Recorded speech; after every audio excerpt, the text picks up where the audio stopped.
When it comes to testing the porosity of protective coatings on pipelines, ballast tanks, bridges or other steel structures, or when you're testing for flaws in coatings on concrete, typically the high voltage porosity or holiday detection method is used. Put simply, this is where a high voltage is applied to a probe, which is then passed over the coated surface. The voltage used to test should be high enough so that in areas where the coating is electrically weaker due to a flaw or discontinuity, there is sufficient voltage to break down the gap or insulation between the probe and the substrate. When this breakdown occurs, the current flows from the probe, through the substrate, and back into the holiday detector via an earth or signal return cable, completing a circuit and thereby triggering an alarm to signal a flaw has been detected. As the high voltage method can locate any area where the coating is weaker than specified, this method allows you to detect flaws that don't go all the way down to the substrate, such as cratering for example, as well as voids within the coating. There are essentially two high voltage direct current or DC technologies used for testing a coating's porosity, continuous DC and pulsed DC. So, what's the difference? Continuous DC is where you set the voltage to a constant value, usually determined by the specified coating thickness, and a signal return cable is clipped directly to an uncoated section of the substrate under test. During the test, the voltage is constantly sent to the probe, and the current at the probe is low. But when a flaw is located, a spike in the current is created, which is then detected by the unit as a breakdown in the coating, which in turn triggers the unit's alarm. Some DC holiday detectors, such as the Elcometer 236 and Elcometer 266, will also allow you to set the level of current at which the alarm triggers, sometimes known as the sensitivity. If a holiday detector is too sensitive, it could alarm from a charge that's either naturally present or which builds up during the testing process. If it's not sensitive enough, the unit won't alarm at all, potentially missing flaws. So, by setting the correct sensitivity, this ensures the unit only alarms when there really is a flaw. Continuous DC, or DC units as they're commonly called, are typically used to test insulation coatings on conductive substrates up to 7.5mm or 300mm thick. Whilst typically you still set a pulsed DC unit to a voltage determined by the specified coating thickness, unlike the continuous DC method, the voltage on pulsed DC units is actually rapidly switching between 0 and the voltage you've set, typically at speeds of 30 pulses per second or 30 Hz. This pulsing voltage not only allows you to test non-conductive coatings up to 25mm or 1 inch thick on conductive substrates, but as the pulsing energy stops the probe from building up a charge on the surface, pulsed DC units allow you to safely test for flaws on damp, dirty or slightly conductive coatings, making it the ideal method for testing structures in situ. The pulsing voltage also means you don't have to connect the signal return cable directly to the substrate and can instead use a trailing earth return cable or a grounding mat, depending on the conditions. Whilst the continuous DC method is discussed in another video, click the link in the top right or visit elcometer.com for more information. In this video, we'll be showing you how to test using the Pulsed DC method. Designed to make Pulsed DC high voltage detection safer, easier and more reliable than ever before, the Elcometer 280 is a stick-type holiday detector which is capable of up to 30 hours of continuous use, depending on the voltage and load applied. The quick-release battery pack can be fully charged in just 4 hours. We recommend fully charging before starting to ensure uninterrupted testing.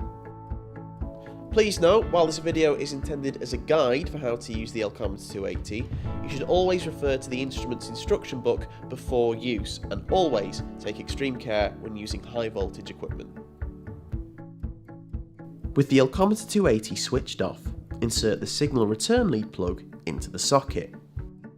For the most ideal conditions, you should clip the other end of the earth return lead to an uncoated section of the substrate being tested.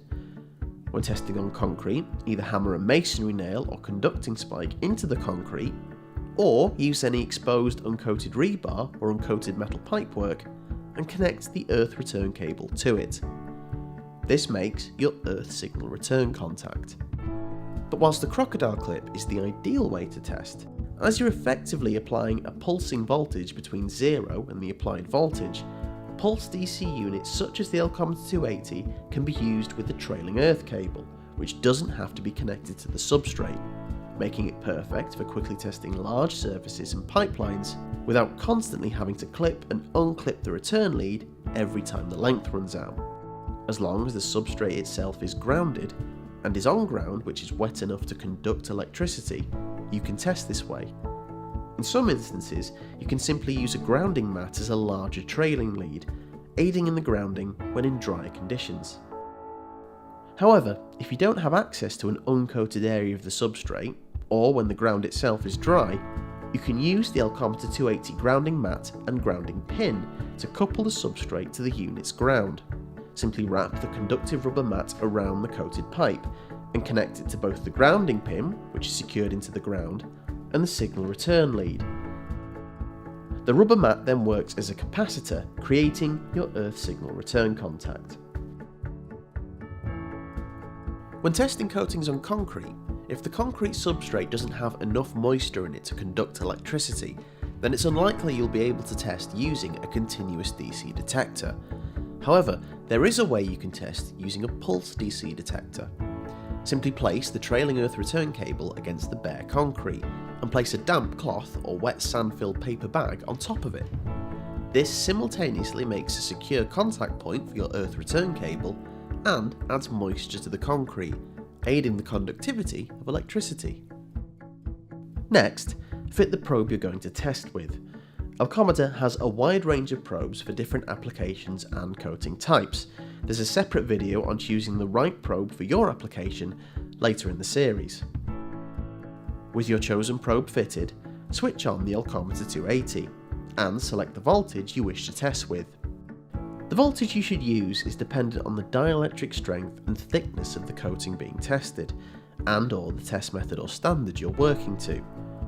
The instruction book for the Elcometer 280 includes a detailed guide for working out your ideal test voltage. If you're working to a specific test method or standard, the correct voltage levels can be worked out using established codes of practice.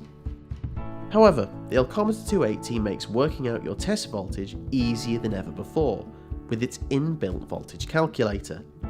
Simply choose your test standard, enter the specified coating thickness, and the gauge will automatically calculate and set the correct voltage.